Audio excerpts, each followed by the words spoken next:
They're dead, Dave. What, Captain Hollister? Everybody's dead, Dave. What, Todd Hunter? What, Selby? Not Jen. He's dead, Dave. Everybody is dead. Everybody is dead, Dave. Hello, welcome back to Everybody is Dead, Dave, the Red Dwarf review podcast, where two of us with vastly different experiences of Red Dwarf, that being myself, who has been watching for decades, and Adam here, who has been watching for a mere 7 or 8 weeks. Yeah, I'm getting there. I'm coming back in. Am I allowed to officially call myself a smeghead yet? I think yes, so. We're firmly into series 2 now. We're in series 3. What we're recording, aren't we? So. Yeah. Oh, sorry. Yes, I'm getting so confused because I was editing series 2 earlier on today. So because we record these about 6 weeks before we put them out, so I was editing series 2 episode 2 to put out tomorrow. At the time of recording, while we're recording series 3. So yeah, we're even further in than that. Excellent. So profesh. Yeah. This is the podcast where we're working our way through every single episode of Red Dwarf in order. Like I said, myself with two perspectives: myself, who have seen it many times before, and Adam, who is seeing it for the first time. And we are up to the second episode of series 3, which is called Marooned. And in this episode, the crew abandons the ship as they approach some black holes, and Holly is going to stay behind and navigate around them while they sort of skirt off and rendezvous later.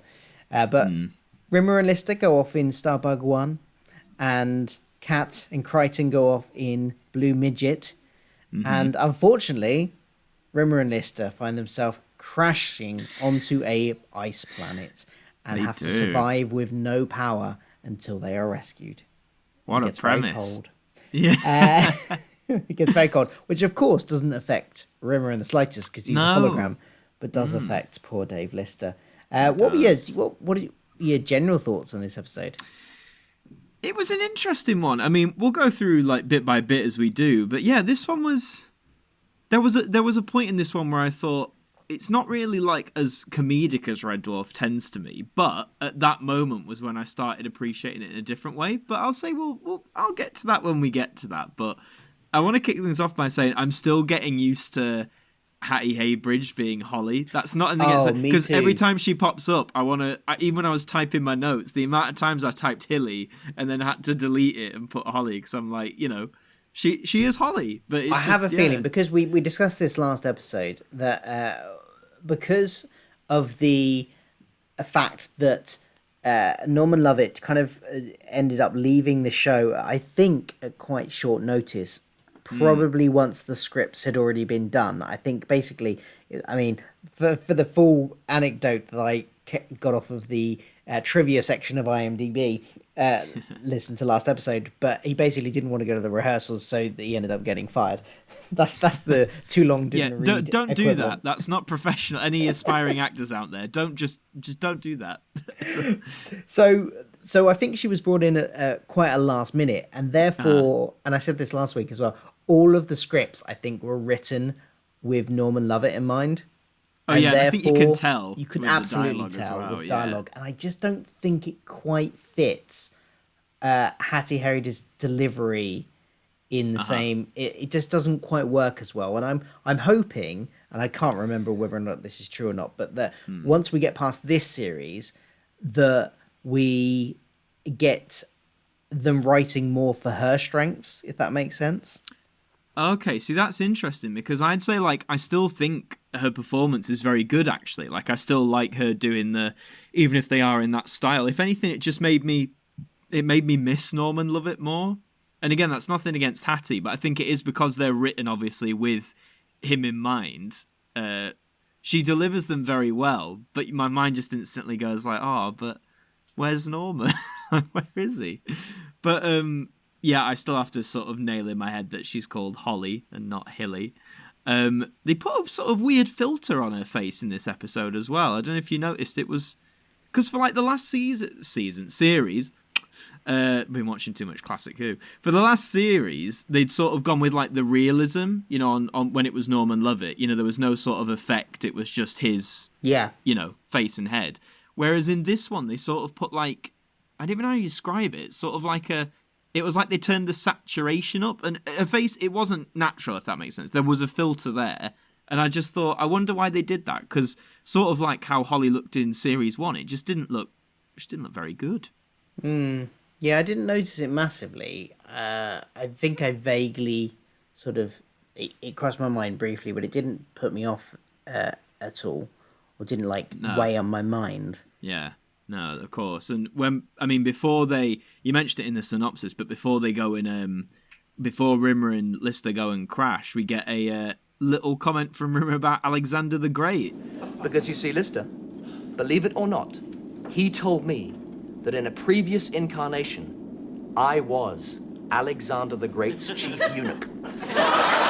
What did you think of that payoff? Because obviously, like, I think the joke's designed, you know, as it starts and he starts going on, I was like, oh yeah, of course, Rimmer and Alexander the Great, of course, perfect match. So when he said it, it did catch me by surprise in a good way, but my instinct was like, I don't know, part of me thought, is the build to it a little bit too long? No, I don't think so. I think I think they're getting into the rhythm now of these jokes that they do build up to them, and they sometimes do take a little bit of time. But I think very much in the first and sometimes in the second series as well, we were getting...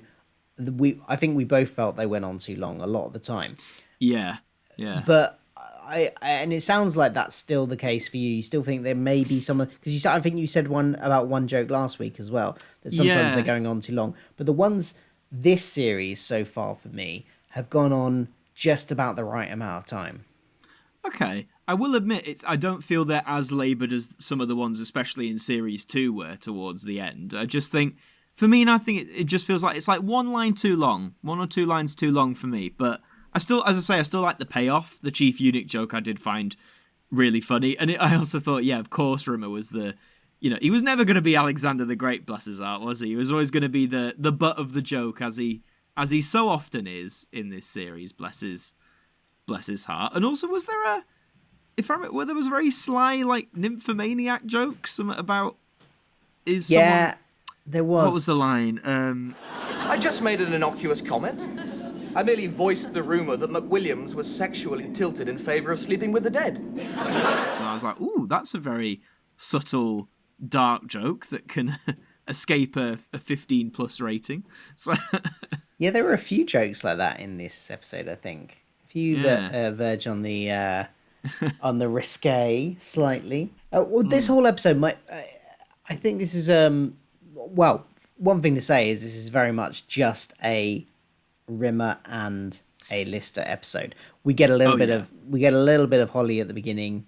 We get a little bit of Kat and Crichton at the end. We don't get much of them really the whole episode. This episode is very much focused on them and their relationship. Which is a two-hander. It's a two-hander. It's really good. I think I read that Craig Charles said it was either his favourite or one of his favourite episodes because it could be done. It's got the same feel as like a stage play. It's got the feel of a two-hander stage play. I'm glad you said that. I did write in my notes. I was like, this is later on, but you know, I wrote this is very stage play. You know? And I would love to see it as a stage play, and I think, I mean, I'll get into why a bit later, but I'm glad you said that. It is very much, and for anyone who hasn't seen it or has seen it, watch it again and think that in mind. And there's just so many moments where you think, my God, you could adapt this as like a short piece of theatre. I'm surprised it hasn't been done already. Oh, like we said, I think a few weeks ago, like a Red Dwarf stage production. I'm amazed that hasn't been done in some way, shape, or form. I mean, we're off ship again twice into. I wrote I wrote in my notes. So wow, you can tell the budget's gone up. We've had 2 episodes in the series, and both of them are off the ship. Yeah, we've moved into a kind of new era for the show now. Not only in the cast changes that have happened, but also in the kind of style of stories they're telling. It's much more. I think here it becomes much more of an adventure comedy show, whereas before it was a very much more of the kind of more traditional sitcom, as in 2 people in a reoccurring set. You know, it was Yeah. the same people in a reoccurring set, like you would get on a sitcom. Either, you know, you get the Friends coffee house or whatever. They, you know, they had that with the bunk and stuff. But now this is where it starts to transform into more of an adventure comedy show, which I don't think it really was in the first two series. If that's where it's going, I'm all for it. Because I think I said at one point, probably during series 1, because of course, as we said, when it started, I guess it had a lot lower budget as well, and you'd think like, you know, that this was so this show's only going to take place on the ship, because I think all of series 1 was on Red Dwarf, and there was 1 or 2 instances in series 2 where we were off it, but we were still predominantly on the ship. And I think I said at some point in there, I said, if the series going forward, like all the rest we've got, are primarily on the ship, I'd be like, that's fine. But I feel like even with like the most clever jokes and writing in the, there's only so much you can do on, oh, we're alone on a ship. Do you know what I mean? So I'm glad we're starting to break away from that now. Yeah, definitely. One thing that I noticed continuity-wise, and again, these sort of things don't really matter in a comedy, is sort of essentially a sitcom, really. But Rimmer can seemingly go off the ship without his cage anymore.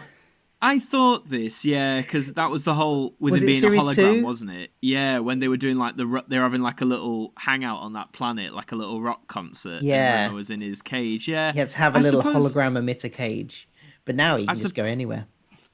You thought they would have even written a short line about, oh, maybe they managed to like upgrade the system where he didn't need it. To be honest, I thought it would have been included in that bloody text scroll from last week that zipped by so fast, but yeah, they could have apparently done, not. didn't they? So they could have, but as you say, I must admit I didn't think of that throughout this episode. So I think they knew it was like such a thing that people at this point probably weren't gonna kick up a fuss about. And I guess it'd be really limiting as well if everywhere like poor Chris Barry had to be stuck inside wheeled around in a cage. Yeah.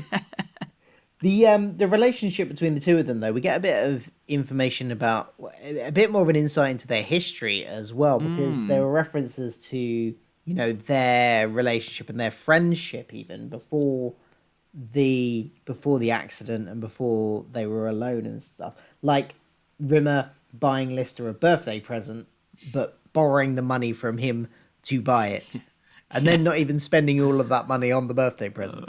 And he's never paid him back. But that, like, he obviously considers him enough of a friend to have wanted to buy him a birthday present. Yeah.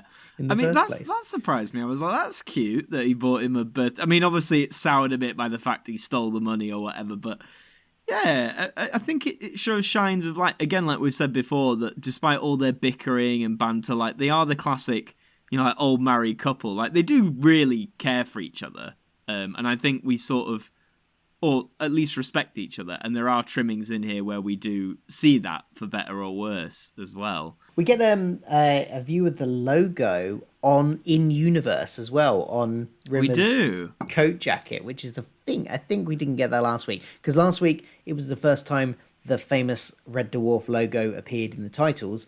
Now we get it in universe. Yeah, and nice I was surprised. Yeah, because I think before we've seen like their uniforms or whatever say Red Dwarf, but like you say, not the in-universe logo as it were. The model work was excellent as well, as always. You know, everything with Starburg and crashing on this planet, like, just brilliant model work.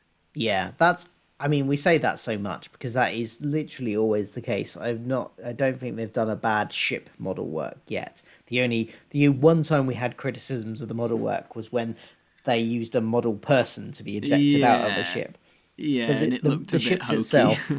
Yeah, the ships have always great. been good. Absolutely. They're very... Sorry, before we go on, they reminded me... I don't know why, it was particularly when Starbug was crashed in the snow. I was like, it's very Jerry Anderson. It reminded me a lot of things like, you know, Thunderbird 2 and just like the way it was designed and the writing on the side. Yeah, it felt very Jerry Anderson in a good way.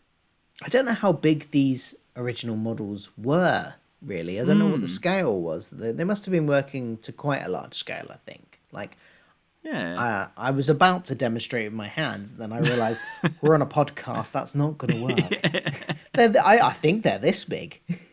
Well, I mean, they have the model Red dwarf ship as well, which Starbug is housed within. So I must imagine, that ship is pretty large, and then the Starbug one is large-ish. I don't think for any figurine experts, I don't think we're talking, only like 5.5 scale toys you can buy in the shop or whatever, but yeah. There'll be some behind the scenes footage of them, literally probably, maneuvering it, probably on the DVDs that we should probably look at to find out about that.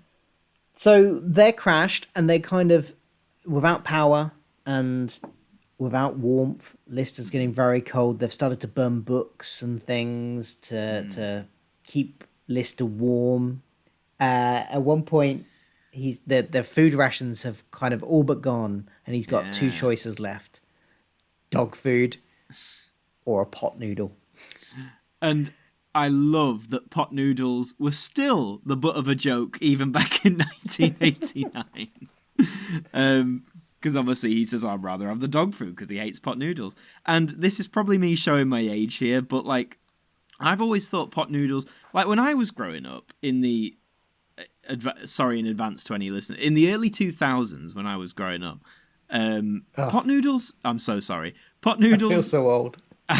Pot noodles seem to appear in the shop, so I don't know if they ever went out and then they came in with new pot noodle or whatever, but they always seem fairly newish to me. So hearing it here, which this episode was made in 1989, I was surprised to hear it because I didn't think pot noodles had gone on for that long.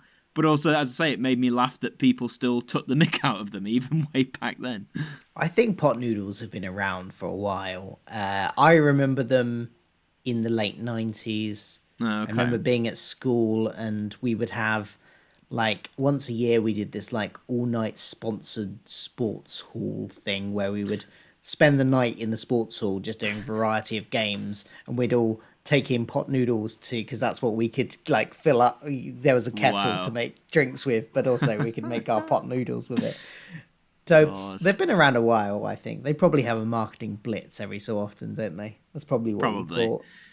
And when they went through the books to burn, I did love that. Obviously you had the food jokes, which was pretty funny. It makes you realise how many authors have food related names as well, because he was going through, I was like, oh yeah, that's a food related name. And I loved his Harold Pinter, just because, as I'm sure you appreciate as well, as an actor and theatre goer, that tickled me a little bit, because I've heard several people say, "Oh, is that Harold Pinter?" And I'm going, "Oh, no, Pinter," Oh yeah, yeah. Yeah. Talking of the books, one book they bring up is Lolita. Yes. Which Lolita, I think it's fair to say, has been quite reassessed in the last few years, especially, in light of recent social movements and things like that. So I don't know what, because the way it comes up in the book is that he's going to burn it, and then Rimmer says, "Oh, save page 61." Right. And Lister looks at it and then pockets it. I've never read the book. I have seen a film version of it, the one with famous actor, can't remember his name. See, I've heard of Lolita, but you might have to, again, maybe show my age. If we can do it in a PG way, you might have to explain what the whole original controversy was. I know you said now it's been reassessed and stuff. Yeah, well, I think there was probably always questions about it, but the basic plot of it is man moves in to a boarding place. This is I can't remember when it's set, but maybe mid 20th century, something around there. Man moves into he's lodging with a woman and his daughter and her daughter. He sort of starts a relationship with the woman, but then ends up having a questionable sexual relationship with the daughter, who is, I don't know how old she's meant to be, but definitely a teenager. Right. I see. So there is, it's questions, as you say. Yes. Okay. Okay. So I've just Googled it. In the novel, Lolita is only 12 when Humbert first meets her. In the film, her age was changed to 14. That's not necessary. Yeah, so that's why I'm okay. Oh dear. They're suggesting pocketing a page of this novel where presumably they're saying it because it's got some explicit details on about this relationship, and I'm like, okay. So do you think back in like on original broadcast then, like in 1989, that would have been like a very like hot take, edgy joke? I don't know. I'm not sure. I have a feeling like,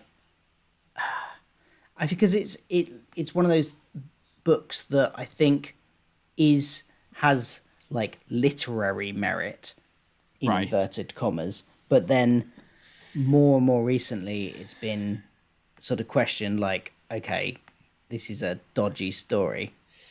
Yeah, I mean, it's Because weird, I mean, it isn't it? 'Cause, doesn't. like, I mean, I don't know. Like I say, I've only seen the film, but the film doesn't portray him in a good light necessarily. I mean, Right. but it does kind of like in the body of it glamorizes it a little bit, and then towards the end, it was many years ago when I saw it. right. Yeah, so just the fact that they're Well- like pocketing a bit of this book, it was like, oh, okay. It's odd, isn't it? Because, like I said, I've very vaguely heard of the name Lolita, but I, until you just explained it, then I didn't know. So the joke sort of, I assumed that he kept like a dirty picture or something. But the thought, like that whole context, didn't hit me because I didn't know. So I guess maybe it's a perspective thing. Because I bet you there'd be loads of people who start watching it, like me, who may be younger, who they might come to that joke and not realize the full, I guess, gamut of what it was trying to do. Yeah. I thought it was interesting as well, because one thing we didn't mention, when they're bonding earlier on, there's a reference to, they sort of exchange stories about losing their virginity. Yeah, it's their first And time. Lister's is when he was 12. So I don't know if maybe it was put in like as that kind of link. See, that would... Because as soon as you explained the plot and was saying this girl in the book's meant to be 12, it instantly clicked with that thing Lister said. Yeah. And yeah, I did. But it's interesting because for me, because I didn't know that context, when it came to that bit and he's saying he was 12, I instantly sort of like tensed up a bit and went like, whoa, like what are we insinuating here, and I know like, Rimmer's playing it all for laughs, joking about the golf course and not being a full member and all that sort of stuff, which probably makes it less uncomfortable than it could have been had they gone into further detail. But it's interesting because I guess maybe someone who knew the Lolita thing full out might have, like you just said there, made that they're doing like a Lolita gag or something rather than going like, whoa, Yeah. okay, like lost it when you were 12. That's a bit like yikes. That's a red alarm, like So Well, I don't think we found out like the age of the person who. Yeah, they smartly Lister was didn't meant dive to into it any further, I think. Yeah, it was just that initial thing when he said it, it's that sort of thing when you go, ooh, okay, like this is a comedy. It's a bit like... But yeah, interesting. Yeah, I just have it, and it's one of those things where I think the 1980s, I think they just like would joke about They were more edgy, stuff man. that just feels like slightly wrong to joke about. Well, I mean, it's like we've said before. Like, do you think if they made it now, they'd either get away or like dare to put a joke like that? Even as it is, say you don't change it, do you think they wouldn't do it at all? Like, I don't know. Maybe they would have kept the Lister one in because I think that's not quite as like we don't know who the age of the person that he's meant to have done it with. So maybe, I don't know. yeah. It's an odd one, isn't it? It's all about, Yeah. so as we say, it's all about perspectives and when it was made and all that sort of stuff. And yeah, Let us the know only what you people who think in really the comments know, below. please do. Yeah, keep it PG. But yeah, I guess the only people who really know are the guys who wrote it, I suppose. Yeah. So The other bit of that whole conversation about them they're losing their virginity stories was that my thought when Remo was talking about his was that, wait a minute, this isn't Yvonne Magruder? Who is this Sandra person? I thought he had only slept with Yvonne Magruder. That was what we'd been led to believe in the first two seasons. It's the silly getting hung up about continuity issues in a show where continuity doesn't really matter. we've said this before, haven't we? Sometimes they seem really on it for like taking the most tiny reference they've made and like sticking through with it. And then there'll be other things where they're just like, nah, forget about it. We're changing it. So yeah, like Rimmer's cage, this just seems to be another one of those changes, apparently, for the sake of comedy. Or he's just making it up there and Or then, he's I just, guess. I mean, again, that is very Rimmer. He could just be chatting absolute rubbish. I have to say, one of my favourite moments in this is when they're discussing about burning the books, particularly the Shakespeare book. Just because, again, you know, when you're an actor, it's sort of drilled into you how important Shakespeare is, and you need to be up on your Shakespeare, and you've got to know, like, all the plays and all the speeches. And just the way Rimmer bigs it up and then gets, you know, called out, oh, do you know any speeches? the Richard III, oh, like, that killed me when he did the now and then just stopped. Because And it's the fact that he even goes into the hunch as well. he does the hunch. He does the hunch, like, and really gets into character for the hunch, and he's like, no, and then that's it. stops. That's as much of Like- the speech as he knows. That is the epitome of every actor who's had to go through the you must know every line of Shakespeare ever written, and then just not absorbing any of it. Like, so that made me howl on a on a personal level. Yeah, that was good. And you know, when he comes around, because let's face it, as we all would, Lister eventually, I think this after 6 days, finally cracks and has to eat something. So he goes for the dog food. Now we see something on a spoon enter Craig Charles's mouth. You don't reckon it was dog food? Apparently like for not. real? No? Oh, we No. know what it is, do we? Apparently, according to the trivia section of IMDb, it was not real dog food. I don't know if it says what it actually is, but it wasn't dog food. I think my instinct was no, it surely wouldn't be, because, you know, there's probably health and safety things, but well, it was the 80s, who knows? But whatever I'll look it up. was, Give me a second. Yeah, whatever it was, they did a good job in making it look dog food-esque, I suppose. Contrary to popular rumours, the dog food eaten by Craig Charles in this episode was not real, he says in Red Dwarf All Change, Series 3, which I'm guessing is a DVD extra, that it was actually tuna mixed with meat jelly. Ooh, okay. Though he added that it might as well have been dog food as it tasted horrible. Oh, that partly explains his good reaction to it then, because I said in my notes, he sold it, you know, whether it was dog food or not, he sold that scene, so... What I liked about that scene, I don't know if it made you think of this, but when he's describing what he's going to imagine it tastes like to try and, like, you know, trick himself. Yeah. The way he was describing it sounded like those M&S adverts from a few years ago. You know, I think I know this the isn't ones you just mean, any Yeah. beef. This is succulent beef flambe with, you know, Flambe. etc., etc. I'm not sure what the exact words he said were, but it sounded like one of those M&S adverts. Maybe I'll find the music that the M&S adverts use. Oh, please do, and then and play put it it to underneath that. Yeah. Remember, this isn't dog food. This is a piece of prime fillet steak in blue cheese sauce. It's been charcoal broiled in garlic butter and is going to taste delicious. Delicious. Delicious. Yeah, that's right, M&S, especially at the time of recording, and they're in their own thing at the minute, aren't they, over bloody cake? Yeah, Colin the Caterpillar. Yeah, good old Colin. Or Cuthbert the Caterpillar. Or whatever. They're all the same, really, aren't they? Tangents aside, I mean, when it comes to the point, you know, because they keep saying they have to keep warm, though it's only really Lister, as you said earlier. It's funny, Rimmer keeps emphasising, like, oh, we've got to burn things. It's like, on one hand, that's really sweet, because he's clearly doing it for Lister, because it's not to his benefit. But he keeps saying we. It's like, dude, you don't need the warmth. But, you know, they've run out of books. Shakespeare's been burned. All of it's been burned. So they have to come down to possessions. Including Rimmer's got his trunk. And I thought this whole thing was a really good comment about, like, material possessions and how we can view material. Like, it sounds very basic, but I feel like it was put across in a way that wasn't just, hey, you shouldn't care about your material possessions, there's more important things. That was the message, but I feel they did it in a more, I don't know, a less preachy way.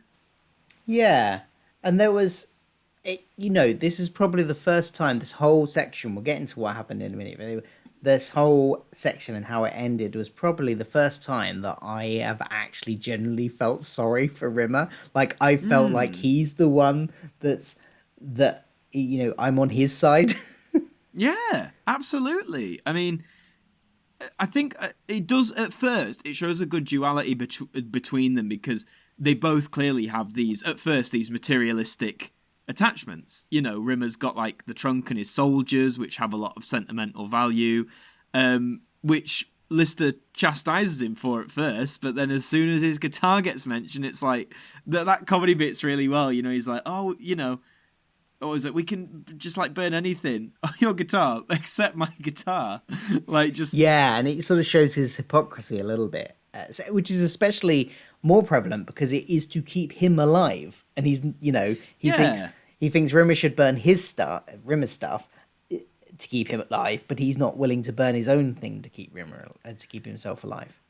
It's that reminder, I think. How they say. Well, I think they even said the analogy, the whole, your house is on fire, you run back in to save a material thing, but only end up losing your life as well. It's very much, I think we can all admit, we probably all own things that have, like, personal value or sentiment, and even if we lost them, we'd probably be upset or sad about it, but you'd like to think 90% of the time we can eventually get on with life, I think it's just a good comment about not being so... Like, yes, you can have... I think it was saying, like, you can have value in these things. You can place sentiment and part of your person on them. But it's...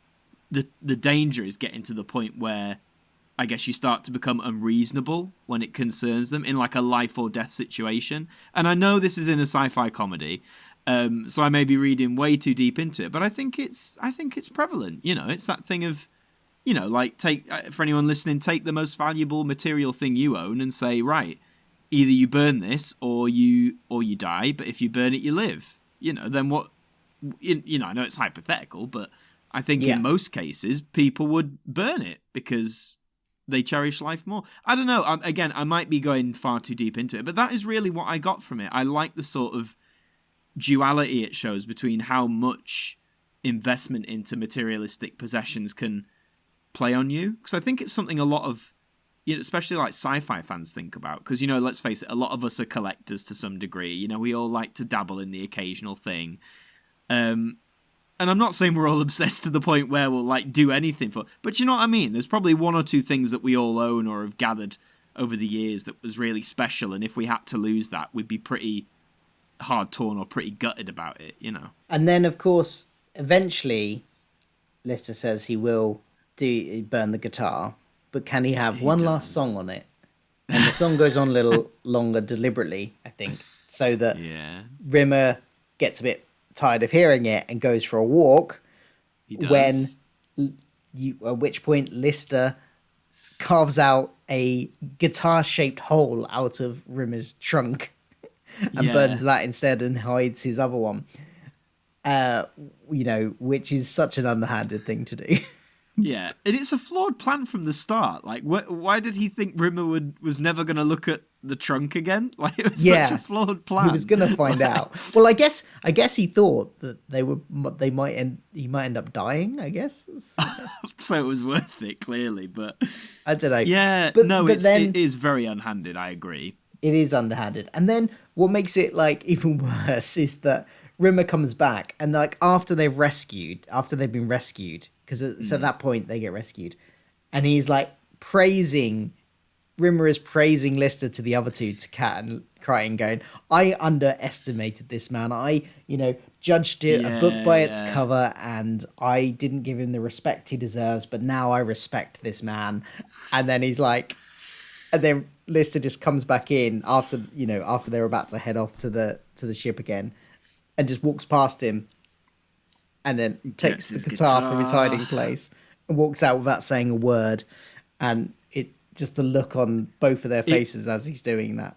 It really does paint Dave in such a horrible light, which is shocking because, like you said, most of the time, like he'll do like odd things, but you root for him. But this time, you can't really justify what he did because it was I think where he'd get away with it more is if the thing that he got rid of Rimmer's was something more trivial. But like we're saying, this is Rimmer's like big emotional linchpin. In fairness to, I mean, in slight defense of Lister, I suppose, Rimmer hadn't told him exactly how important the chest was until after he'd done it.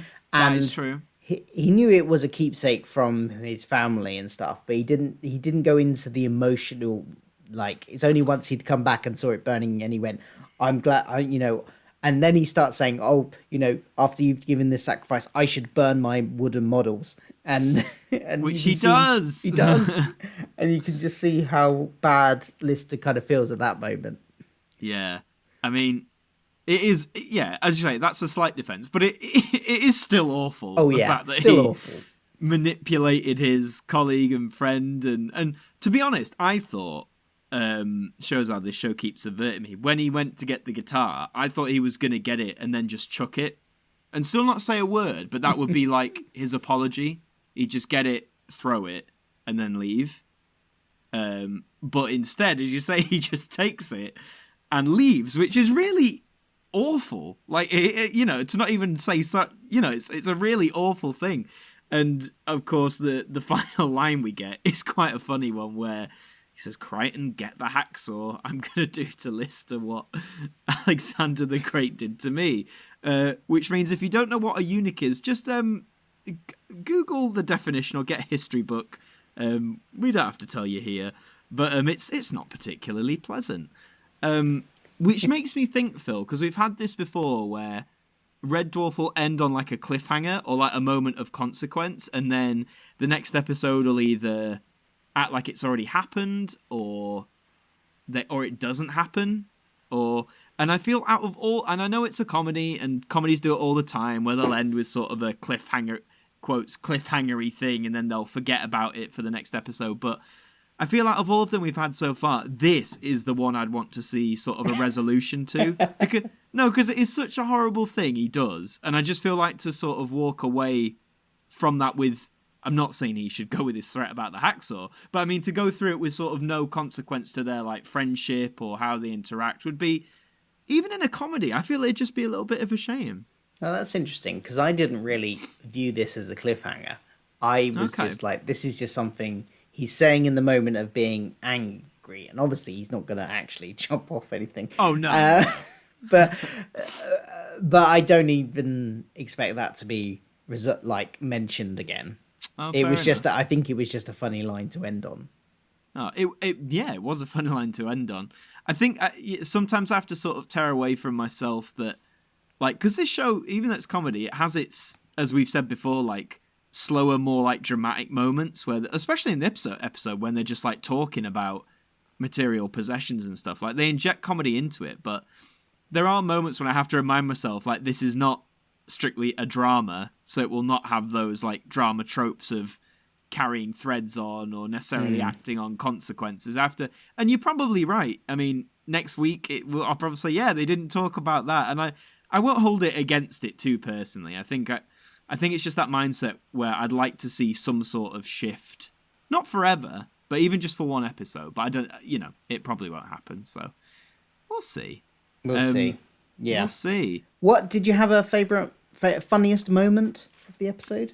Funniest moment. I mean, we've already mentioned it has to be the Shakespeare bit. That just, I think partly because, having that drilled into me as an actor, the whole "you must know your Shakespeare," and it just, the Richard III impression, the quote, that tickled me. So I'd give it to that. What about you?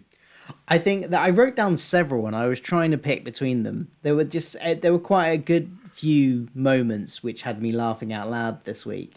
I'm going to give it to when they're talking about Lister losing his virginity, and he's talking about it being a golf course. Okay. And the moment where it's just this, it's Rimmer's response to it when he finds out he's 12. First of all, he's like, so how old were you? And then he carries on with the story without saying it. No, how old were you?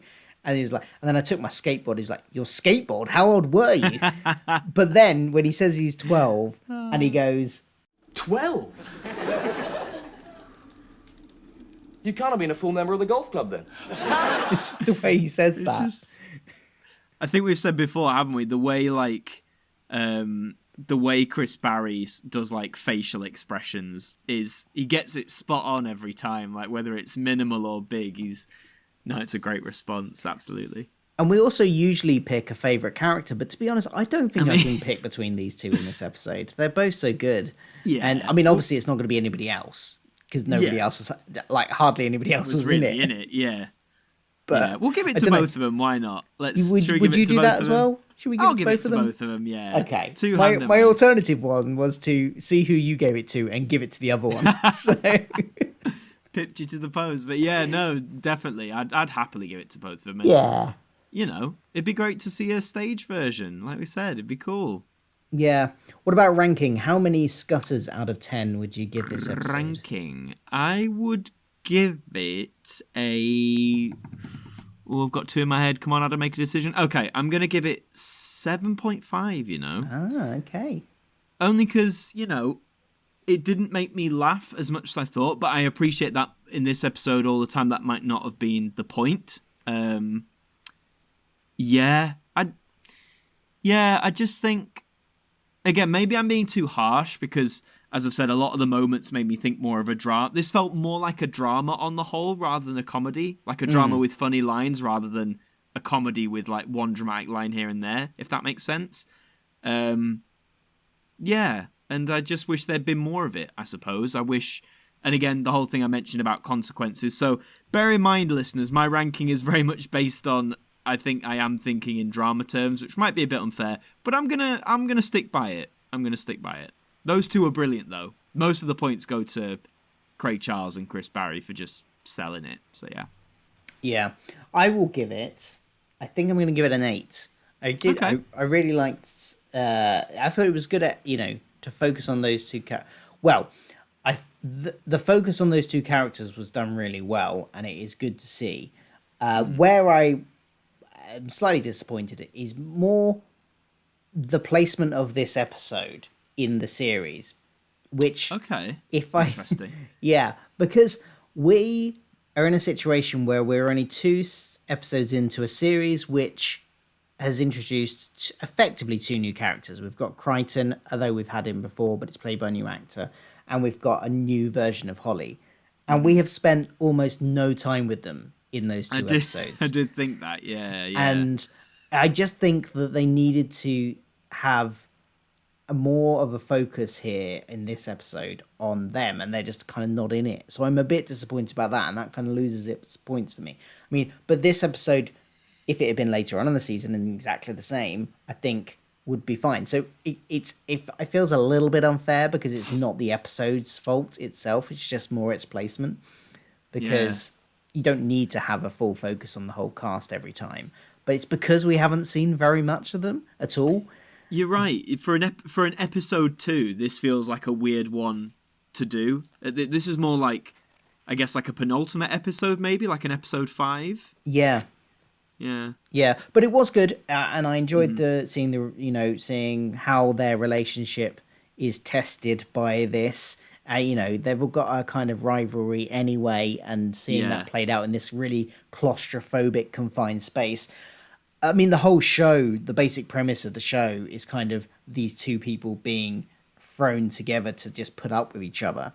But that's on a massive ship. Here, it's the same thing, but in a really confined space where they can't really get away from each other. And, one of them is on the verge of dying because there's no heat or food. Yeah, it was good to explore. And there were lots of moments where I laughed out loud. So, yeah, 8. 8 scutters. Nice, solid. And I don't know if you noticed this, just very quickly, there is in inverted commas, post-credit scene. Because I watch the credits every week just because I like the theme song. But after I noticed the credits, we get a shot of Starbug in the snow. But that's it. It holds on Starbug for 10 seconds. No music, just like the winds of the planet. And then it cuts to the production company that made it. And I was like, okay. Oh, that's odd. I didn't stay to the end of the credits, so I did not know that. So I wrote so are they implying Starbug hasn't moved? And I wrote are they stuck there? Question mark. Well, Kat and Crichton arrived on Blue Midget, so I'm guessing they all went back to Red Dwarf and Blue Midget and just left Starbug there? Yeah, it was just very weird. Because, again, like, nothing... It is literally just a shot of Starbug in the snow for about 10 seconds, and then it fades. And I was like, it's just a very... Again, like, if anyone listening, if you watch this if you know anything more about this, let me know. Like, did they include it on transmission if you watched it? You know, is it on the DVDs, or is it some Netflix? Is it a Netflix thing, which is where I'm watching it? It was just seemed like a very weird thing to include, like, right after all the credits, bar, like, the last one. You know, it was just very odd. And then Nick Fury comes on and says, I'm putting together a team. I'm putting together a team, yeah. Oh, God, imagine that. But, yeah, no, I just thought it was worth mentioning. It was a very bizarre 10 seconds, but, yeah. Ah, that is interesting. We'll see if anything comes of that next week, I guess. Maybe that's the cliffhanger. Going to keep my eyes open now. At the end of it, when I watch the credits, I'll be like, oh, is there a spare 20 seconds going? So, yeah. Well, we will be back next week. Next week is Polymorph, I believe, is the next episode. So that is another one of those fan favourite ones. So there we go. See, I was going to say, that rings a bell, that title. Either someone said you'll really like Polymorph. I think that's where I've heard it. But yeah. So we'll be back to review that next week. And in the meantime, you can check us out on various places online. Adam, where can they find you? So if you want to find me on YouTube, I have my own channel, which is Adam Martyn with a Y. I make videos on Doctor Who at the minute primarily, but I do a lot of other stuff as well. Various pop culture ins and outs, just things I'm interested in. And if you want to follow my work, just follow me on Twitter, Adam Martyn Actor, for my daily ramblings. What about you, Phil? Well, I'm on YouTube. You may well be watching this on YouTube. Or you might be watching it on Spotify, not hearing it on Spotify even, or Apple Podcasts, or Google Podcasts, or any of those other places it's available. But if you're not on my YouTube channel already, then it's Philip Hawkins, 1L.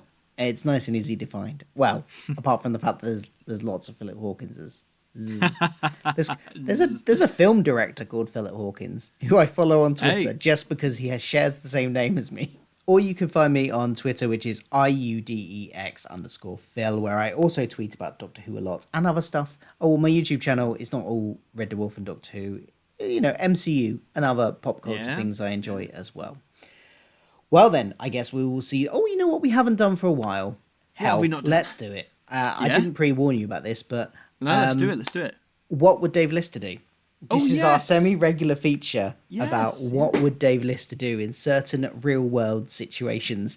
And I'm going to delve right in for a situation that I don't really understand myself. But I don't know... I know what you're going to say, but let's do it. Are you a football fan? I knew it. I dabble. I am I'm an LFC supporter, but I'm not very like mad for you then. I know. I'm not like mad into it, but I'll watch the odd game. Because what's this week, yesterday, today, I can't even remember when we're recording, they've announced that several Premier League clubs are breaking away to form a European Super League. I don't really know what that means. But sounds like a superhero team. It does. Let's form the Super League. Super League. Yeah. To fight the evil villains. I mean, there'll probably be loads of football fans screaming at us for this because we don't really know. But from what I've been told, it's something to do with the fact they've made it will somehow mean that because it's been made by the owners of the clubs, I believe. And somehow, whether it's through more sponsorships or attendance, it will basically mean they get more money. But it doesn't help, like, obviously the fans who have to like pay, and I think a lot of the players have spoken out, and it's basically a conflict of interest, because I think they said in Germany, or my dad said that in law 51% of football clubs have to be owned by fans instead of like individuals or companies, I guess, or whatever. Whereas obviously in a lot of other European territories, Spain and here, that is not the case. Because let's face it, the football industry has been accused for years of being greedy and, you know, full of money. And so I think this space, from what I understand, and again, please correct me if I'm wrong, listeners, but from what I understand, this whole thing apparently makes that worse. Yeah. Well, if it does or it doesn't, that's not what we're here to discuss. We're here to discuss what would Dave Lister think about it and what would he do about it. Oh, well. He's from Liverpool. He is. And sadly, LFC seem to be one of the founding members of this superhero team. And he seems to be a sports fan. I don't know, although he hasn't expressed a particular affinity for football. But this is the far future. Yeah. There was some kind of astro sport. Yeah, it's like astro. Yeah, astro hockey or something. He's into his sport, but like, what do you think does he like money more? Do you think? Being Being honest, honest, a good question. But he wouldn't be getting any of the money, so. Well, it depends. Say, are we talking from his perspective as a fan or as like an true. owner of a club? Because I feel as like, not trying to talk Dave, but we've seen Dave Lister likes money. He likes a bit. I mean, even in the episode we talked about, he saw the 24 grand Rimmer had saved and was like, "Hey up, 24 grand." Yeah. So, I don't know. I mean, Yeah. I think if he was a fan, yeah, he'd be like I think a lot of fans, like, no, complete opposition to it. Because, as I say, for the fans, they don't benefit. But as an owner of a club, I'd be slightly inclined to say maybe he'd do it. But then maybe down the line, when he realises maybe from like his mates or like his home grounds the damage it's doing, maybe he'd then rebuke it. But I think he'd be tempted. Yeah. I think so. What do you think? Yeah, maybe. I don't know. Yeah. I don't think he's that into money. Okay. Like when he saw the 24 grand, he was like, "Oh, look at this." But I don't know. He doesn't strike me as someone that would be like, "I'm going to screw people over to get money." Now, if it was Rimmer, Rimmer would absolutely do that. I think he'd treat it as like a military tactic for military gain or whatever. Yeah. So, yeah, no, I think he'd absolutely do it. I think, let me put it this way, I think Lister would be more inclined to do it if he'd been like talked into it or given like false information about it. Like if someone said, "Oh, we'll make you loads of money, but don't worry, the fans don't have to like pay anymore or whatever." Do you know what I mean? I feel if they swindled him in that way, then I think he'd do it. But I think if he knew it was going to swindle, particularly working class folk like he is himself, I think he'd back away from it. But as they say, money makes the world go round, and it can sway a lot of people. Sadly, that's just the sad truth of it, I suppose. But yeah. There we go. That's what we think Dave Lister would do. If you got any suggestions of what we could pose, what problems we could pose in our theoretical, hypothetical situations of what Dave Lister would do, let us know. Let us know. It's like what Jesus would do, but slightly less biblical. Yeah, slightly less biblical. Yeah. Probably didn't wash as much. Probably not. So. Anyway, thanks for watching. We'll see you next week. Goodbye. See you later.